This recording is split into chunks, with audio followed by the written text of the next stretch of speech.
Murder conviction against Mavado's son quashed.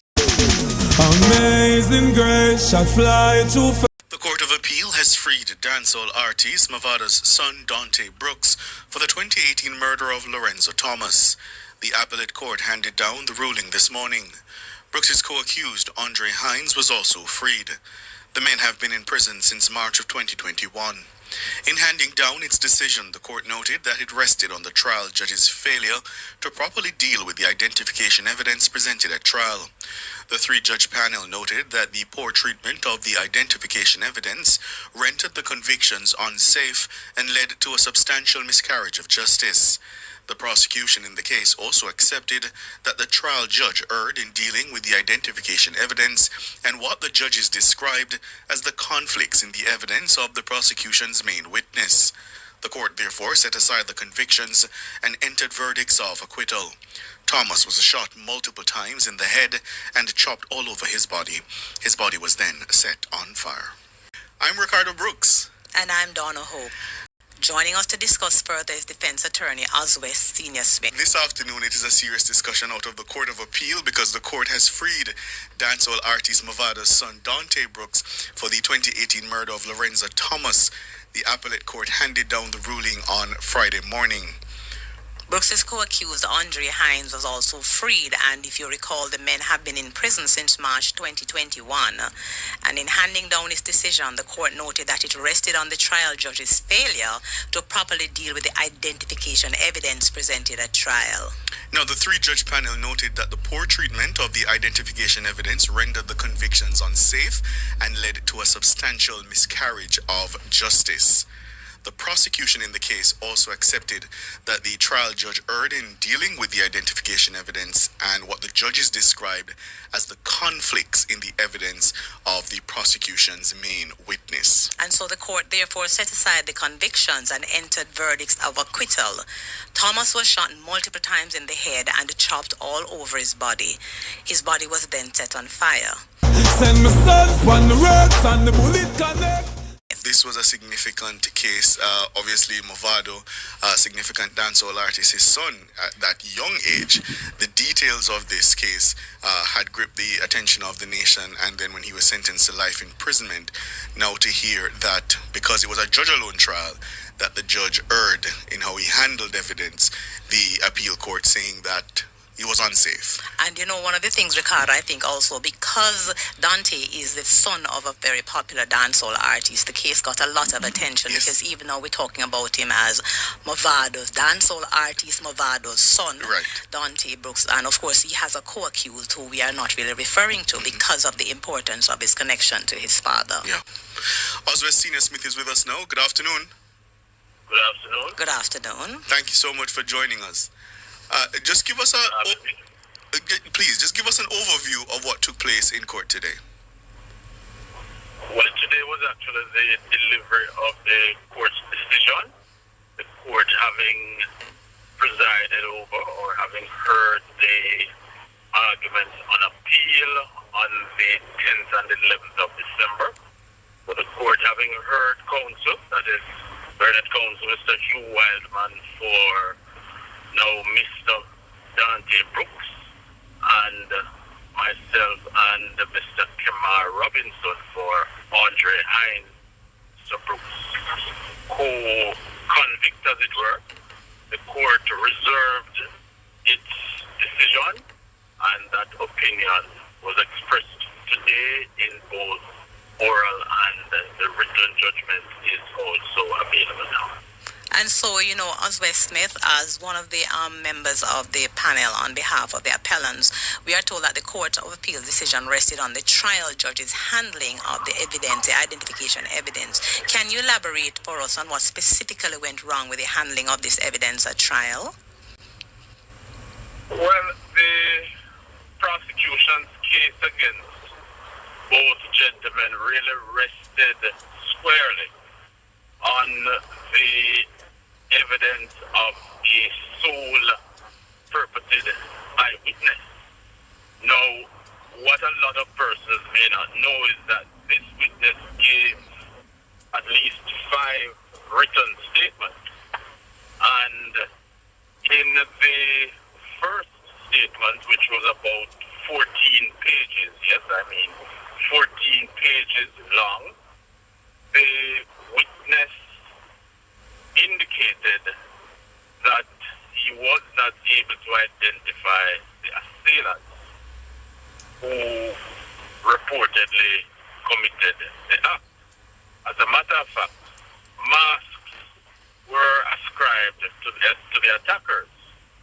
Now, subsequently, the witness gave another statement, which was the second statement, which in large part walked back a lot of what he contended in the first statement. The second statement now sought to identify, and amongst those he identified were Mr. Brooks and Mr. Hines and also a young lady. Now, in the very first statement, no female was allegedly involved in the commission of any offense at all.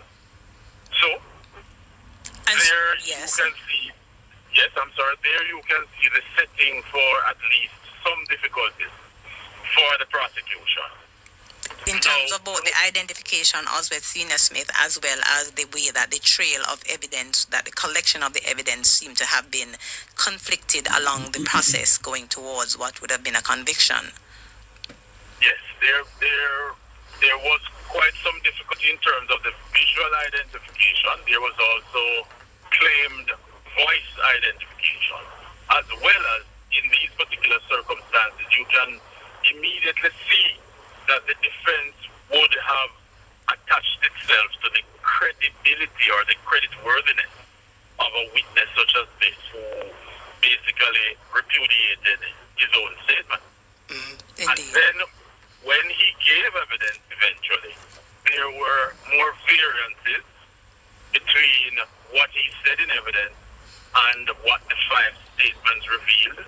Then there were discrepancies between his evidence and other evidence coming from other material witnesses, some of them being police officers.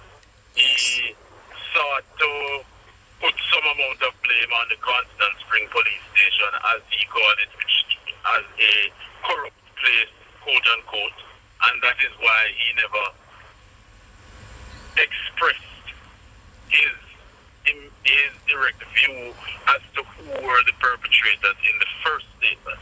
He said the statement was collected at Constant Spring Police Station, and because it's a corrupt place, he didn't say who the assailants were. But also, Senior Smith, Jamaicans listening on would probably be asking, a judge of the Supreme Court, surely a judge of the Supreme Court understands the law, so how could they have misunderstood or mishandled evidence related to identification, which is something that I imagine comes up a lot in criminal trials?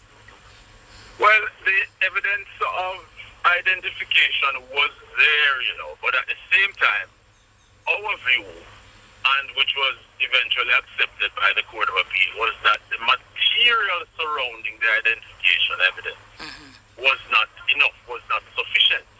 Now, there in the heart of a trial, sometimes judges actually think that they are being necessarily comprehensive, but sometimes a higher court will say, and in this instance it was accepted by the higher court, that is the Court of Appeal, that there more was needed to have been expressed by the learned trial judge. One of the aspects to highlight is that where a judge sits alone as a trier of fact and law, or law and fact, as in this case, there was no jury. There is a view which, again, was reinforced in this particular decision, that the learned judge needs to be very, very expressive, very, very comprehensive, needs to articulate tremendously or cogently the various principles of law which may be applicable in the particular circumstances. And we invited the court, the Court of Appeal, to place some degree of focus on that particular infirmity as we saw it, that the learned judge could have expressed himself more so that his mind, as he worked through, as he navigated through the evidence, as he reconciled the various variances, that his mind would have been more revealed to the public or to this body such as the Court of Appeal, and so everyone would see how is it that he came to his decision. Oswald Senior Smith, of course, we have to look at what kind of precedents this set in the legal jurisdiction in Jamaica, but we need to take a quick break and come back, so stay with us. We'll be right back to continue this discussion. Thank you. I'm Ricardo Brooks. And I'm Donna Hope. And we have with us Oswald Senior Smith, because this morning the Court of Appeal freed Dante Brooks, that's Mavado's son, of the 2018 murder of Lorenzo Thomas. Andre Hines, his co-accused, was also freed. Mr. Senior Smith, I want to go to the fact that the Court of Appeal did not order a retrial. And in reading the judgment, I realized the prosecution also advised against that, essentially, that they would not be prepared to retry the matter. Talk to us a little bit more about what led to that decision. Is that the evidence was not strong enough? Why did the prosecution so willingly concede that point?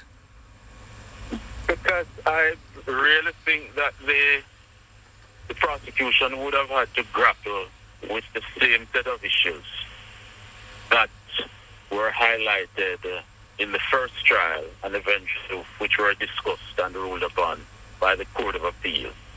One, there would be some amount of time that would have elapsed if a retrial were to take place. That's one issue. Secondly, the problems of the 5 different statements would have also confronted the prosecution once again. I'm not so sure that with the passage of time, the credibility or the creditworthiness, as I mentioned earlier, of this particular sole eyewitness around whom the entire case basically revolves would have been ameliorated or made better. So with all of those concerns in mind, I think the prosecution was well advised to not have invited the court to consider a retrial.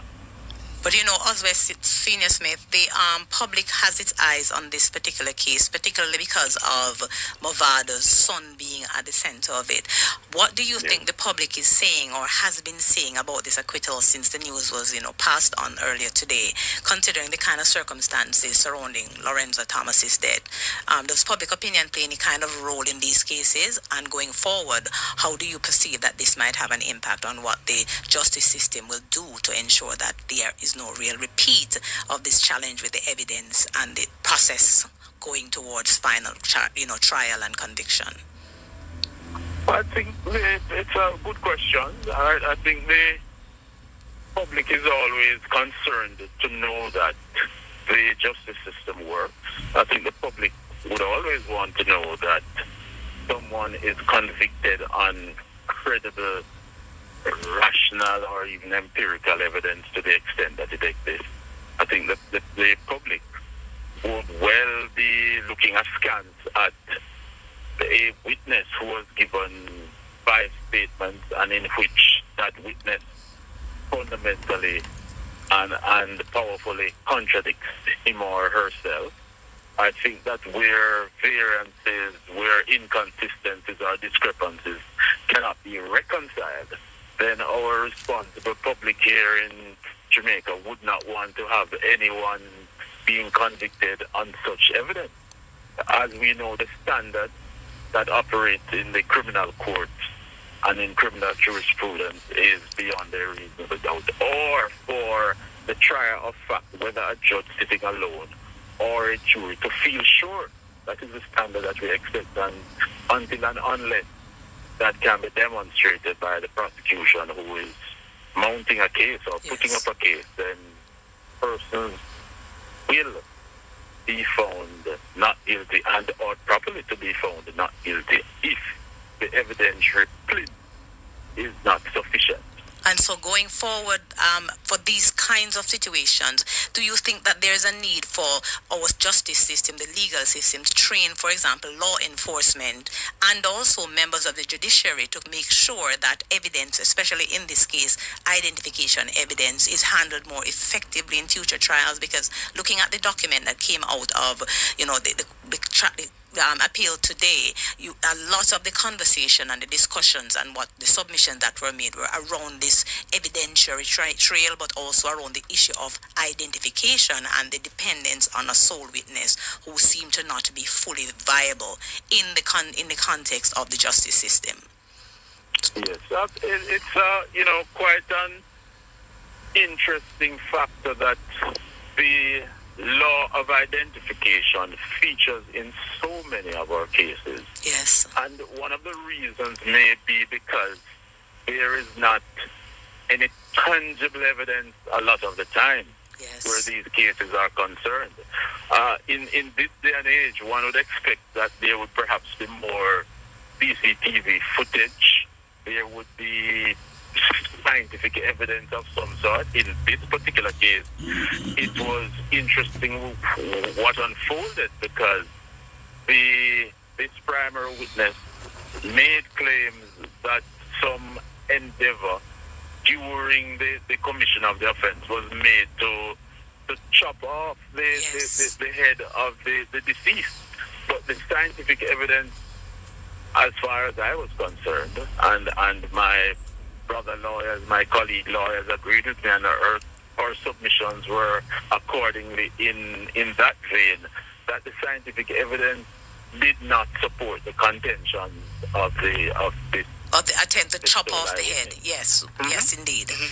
If I could just take you back to Prof's original question about public perception and public confidence. Yes. Because when the news dropped and I, was just casually scrolling on social media, a lot of the criticisms are directed at the judge and people saying that is why we need jury trials and that this business of judge alone trials should not be allowed to continue. Do you have a view on that?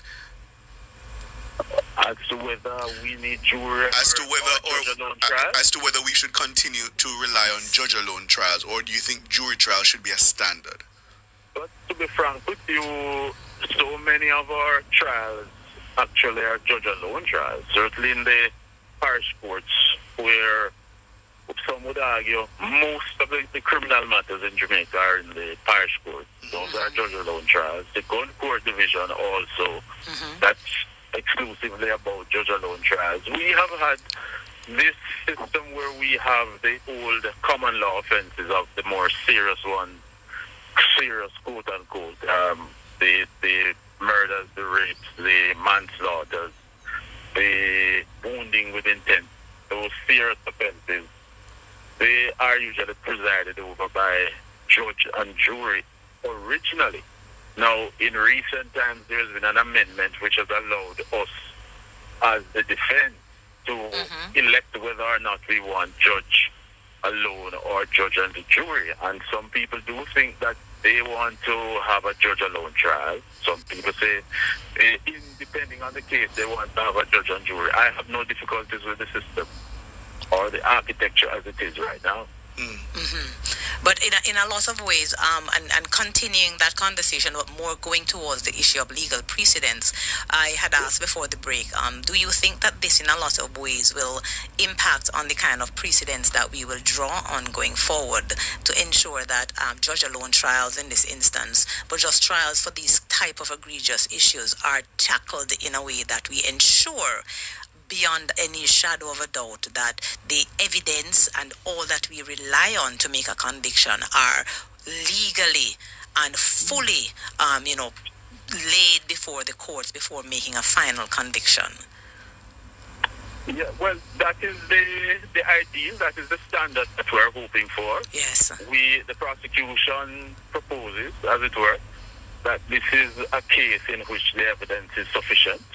The defense expresses otherwise, and so we cross-examine with a view to demonstrating to the learned trial judge that this case cannot be proved beyond a reasonable doubt, or the the trier of fact, whether the judge or the judge and jury cannot feel sure on the evidence.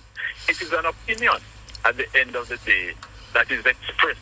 For example, if it is a judge alone trial, it's an opinion by the judge that I am satisfied, and these are the reasons why I'm satisfied. And so the judge goes through a summation, and in that summation, legally, the judge is expected to self-direct, as it were, to give him or herself directions on the law and also on the facts, to dissect the facts and to apply the bits of law, the bits of principles, the bits of procedure to the facts that he or she considers proved.